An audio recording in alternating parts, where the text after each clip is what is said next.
What's something you find attractive that is generally considered unattractive? Social awkwardness. I see you, weird dude. I know there's all kinds of cool stuff in there you want to share, but just aren't good at sharing. A lot of girls like guys who are smooth, but I prefer guys who are at least a little nervous to talk to me. It shows that it's genuine, and he's probably not a seasoned player. Edit. Just to clarify, I'm talking about the initial talking stages. Obviously his comfort will grow in a long-term relationship. Not sure how to describe it, but the background man. He's not pressed to speak up or over others, is content to mostly listen, and is just kind of moving in silence through the situation. If I catch him loving on the house pet from the sidelines or subtly checking in on his people's needs, I'm done for. Something about that kind of abiding calm is just chef's kiss. Crow's feet.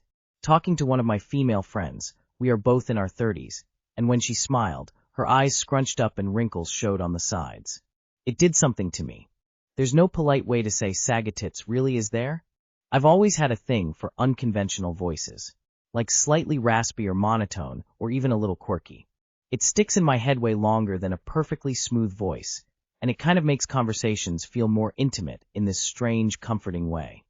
People who spend the majority of their time alone, or prefer to do so if they could.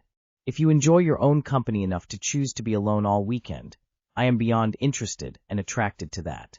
Preferring solitude doesn't mean necessarily you're socially inept or antisocial. I just like interesting faces.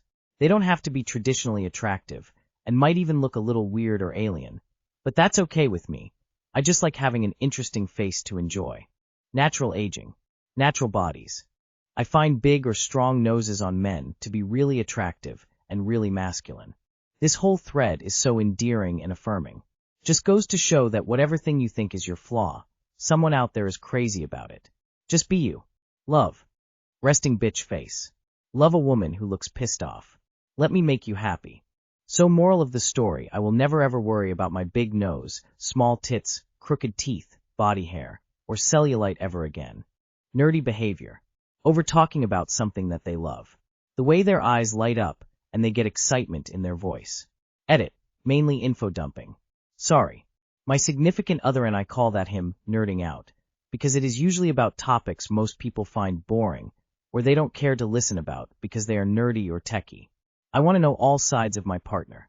And if they feel comfortable sharing their nerdy side or their dark side that they don't show anyone else, I'm all for it. My wife has the slightest lazy eye and I love it. Like you can't even tell she has one at all because it's so slight, but her eyes are so interesting and big and expressive, and you can never quite put your finger on what it is. She's so fucking pretty, guys. Like, prettiest girl I've ever laid eyes on in my life. She has a non-traditional thing she likes about me too. The first thing she noticed about me were my hands. I'm an old fighter, and my hands are thick and misshapen and covered in scars and calluses. She noticed them right away and loved them. I was always proud of my ugly hands because I felt like they said a lot about me, and I always wanted someone to notice them and like them. And then the prettiest girl I'd ever seen did exactly that.